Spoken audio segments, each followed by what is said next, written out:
Heat shimmered above the desert range, warping the distant ridges until they looked like submerged mountains trapped beneath an invisible sea. The Earth delegation waited in the open expanse, their equipment arranged with meticulous care, yet the atmosphere carried more tension than preparation. Diplomats murmured reassurances that sounded increasingly hollow. Officers stood alert but restless, shifting their weight in the sand as if bracing for impact. The approaching arrival of the Galactic Scouts should have symbolized progress. Instead, it felt like stepping onto a scale designed to confirm inadequacy. Humanity had been invited to demonstrate its capabilities, but everyone since the invitation came with an expectation of disappointment. A descending hum shivered through the air, drawing every gaze upward. The alien vessel pierced the sky like a polished blade, its reflective hull scattering shards of light across the dunes. It touched down with effortless elegance, displacing barely a ripple of sand. When the hatch opened, 3 figures emerged in synchronous precision. Tall, narrow-framed, and adorned with smooth, embedded devices that glowed faintly. The scouts moved with an ease suggesting superiority was not posturing, but an instinct ingrained over centuries. Their eyes swept the range, cataloging details without a flicker of reaction, until they saw the rifles. Varial, clearly their leader, paused with an expression that hovered between amusement and pity. Combustion-based armaments, he remarked, his voice carrying the calm of someone identifying a quaint relic. An intriguing adherence to antiquated principles. Though the words were not loud, they carried. Several soldiers stiffened. A diplomat's forced smile faltered. The Earth team had prepared for skepticism, but open mockery struck deeper than anticipated. The scouts approached the display table with soft, deliberate steps, examining the rifles with the detached curiosity one might grant museum pieces. Every click of their scanning instruments seemed to underline what they believed. These tools, and perhaps the people who wielded them, were fundamentally obsolete.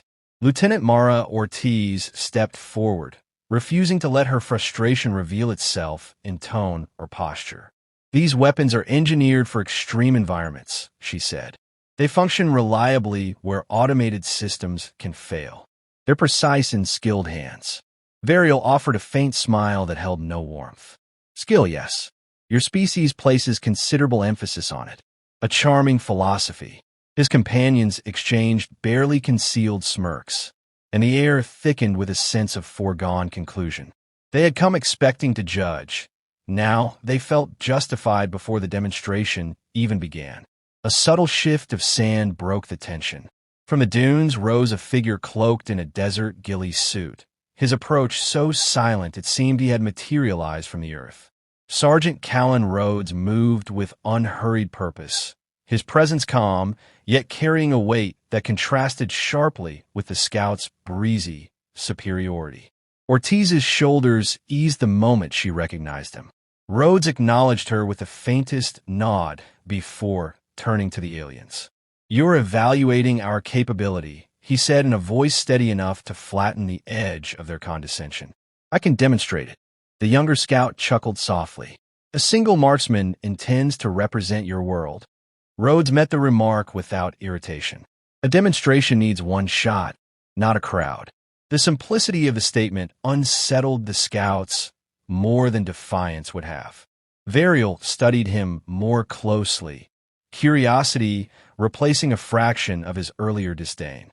Rhodes stepped to his rifle and inspected it with deliberate precision, each motion controlled, economical, and deeply familiar. There was no bravado in him, only readiness. The scouts exchanged glances, their amusement tempered but not dismissed. The diplomats retreated a few steps, giving Rhodes space as anticipation tightened its grip on every observer.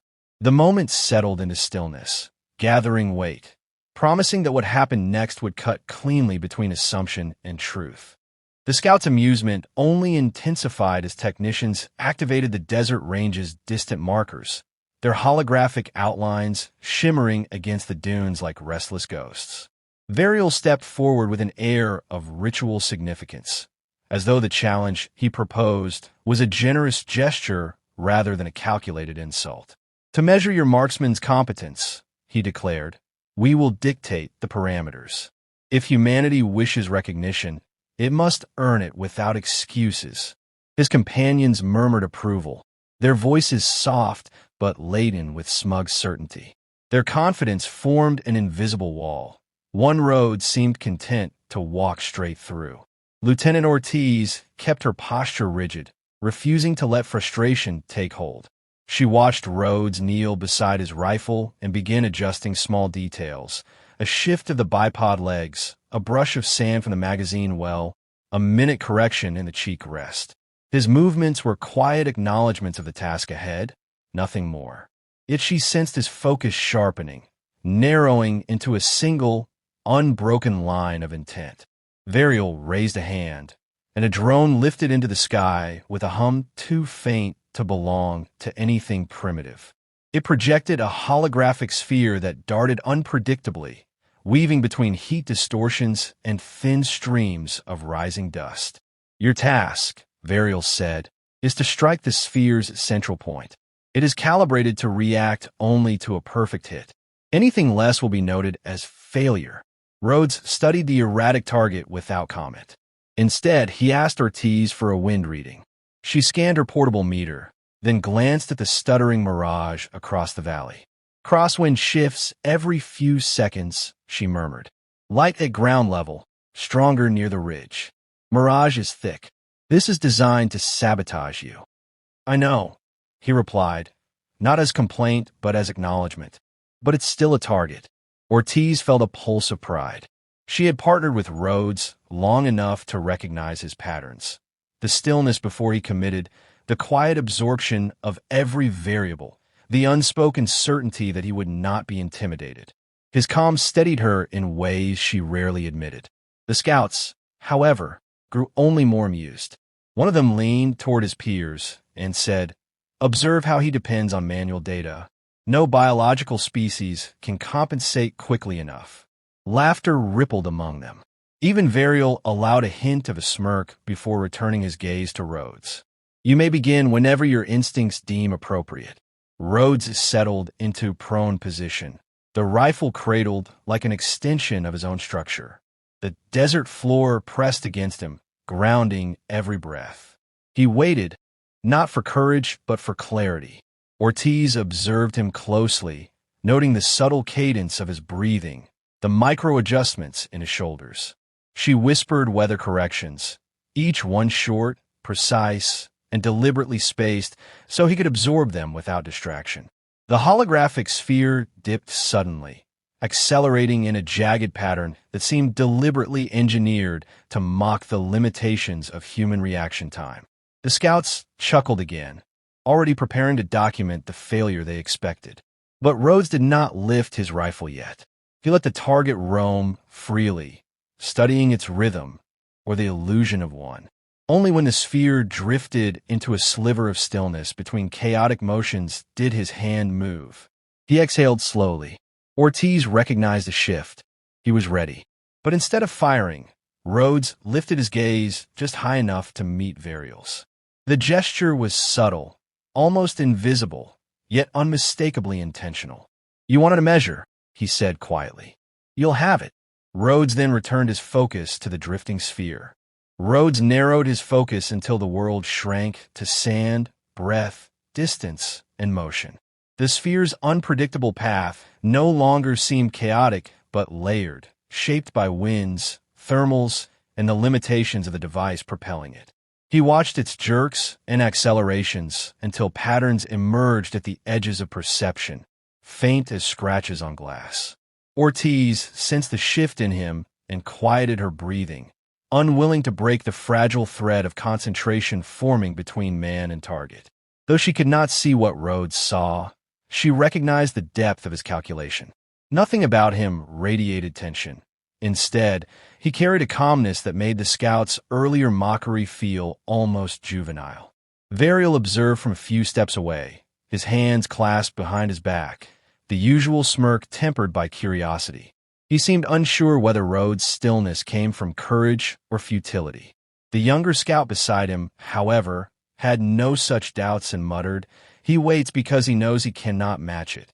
Their kind hesitates when faced with certainty. The assumption lingered in the air like an unpleasant scent, but Rhodes didn't acknowledge it. His world had contracted to the geometry of the shot, and anything beyond that boundary was meaningless. A gust swept across the range, carrying a surge of heat that twisted the mirage into shimmering ribbons. The sphere darted upward, then veered hard left, nearly vanishing in the glare. Ortiz whispered, "Wind spike." "Hole!" Rhodes didn't need the warning. He had already adjusted. His left hand steadied the rifle, fingers lightly touching the stock with the familiarity of long companionship. Every muscle aligned, not in rigidity, but in poised balance. He inhaled once, let the air slip out, and allowed the scent of hot stone and metal to fade from awareness. The scout's amusement peaked as the sphere performed a series of rapid zigzags. No biological reflex could track that, the younger scout said. If he fires now, it will be at random. Varial almost replied, but something in Rhodes' posture silenced him. The sergeant's body settled like a drawn bow held at perfect tension, waiting only for the smallest release. Ortiz saw the shift a heartbeat before it happened. Rhodes' trigger finger tightened, not in a jerk, but in a slow, deliberate press, the kind that separated professionals from hopefuls. The rifle barked, sharp and uncompromising, its recoil rolling through him in a practiced wave. For an instant, the bullet vanished into the haze, swallowed by heat and distance. The scouts leaned forward with predatory anticipation, expecting the inevitable miss. Then the sphere flickered. A pinpoint of light at its center spasmed, as though struck in its most fragile node. The hologram collapsed inward, shimmering a final time before dissolving entirely. Silence swept the range with startling force. Even the wind seemed to pause, leaving only the faint echo of Rhodes' shot lingering in the valley. The younger scout's expression drained of certainty. He replayed the drone's telemetry on his wrist, eyes widening as the data confirmed what they had all witnessed. Varial examined the result more slowly, his arrogance melting into something sharper, respect tempered by disbelief. "He struck this singular calibration point," he murmured, "with a ballistic projectile, without guidance." Ortiz exhaled, a quiet sound that carried pride rather than relief. Rhodes remained motionless for a moment longer, ensuring the shot had truly ended before lifting his head. When he finally looked toward the scouts, there was no triumph in his expression, only clarity. "That's the measure," he said softly. The scouts exchanged glances that no longer carried mockery. Varial straightened, realization settling like weight across his shoulders. Humanity, he understood, would not be evaluated by technological parity, but by something far more difficult to quantify. And Rhodes, still grounded in the sand, had just reshaped their expectations with a single shot. For several long seconds, no one moved. The desert seemed to hold its breath as the last shimmer of the collapsed hologram faded into the heated air. Varial stared at the empty patch of sky where the sphere had vanished, his reflective eyes narrowing with dawning comprehension. The scouts had expected spectacle, then failure, then justification for their condescension. Instead, they had witnessed a demonstration of precision that no algorithm, no automated guidance, no centuries-old combat doctrine had prepared them to interpret. The younger scout finally lowered his wrist display, shoulders drawn tight in confusion. It was the first time since landing that he appeared uncertain, and that uncertainty rippled through the group like a tremor. Rhodes slowly rose from the sand, brushing a fine layer of dust from his gloves. He made no effort to hide fatigue or exertion because none existed. The shot had come not from desperation, but practiced mastery. Ortiz stepped to his side, her pride carried quietly, the way a soldier carries a medal kept in a pocket rather than pinned to a chest. "They didn't expect you to hit it," she murmured. He gave a faint nod, though his gaze remained fixed on the scouts, gauging their next move with the same calm precision he brought to every calculation. Varial approached with measured steps, his earlier arrogance replaced by a gravity that felt almost ceremonial. "Sergeant Rhodes," he said, choosing the human's name with deliberate respect. "Your demonstration exceeds our projections.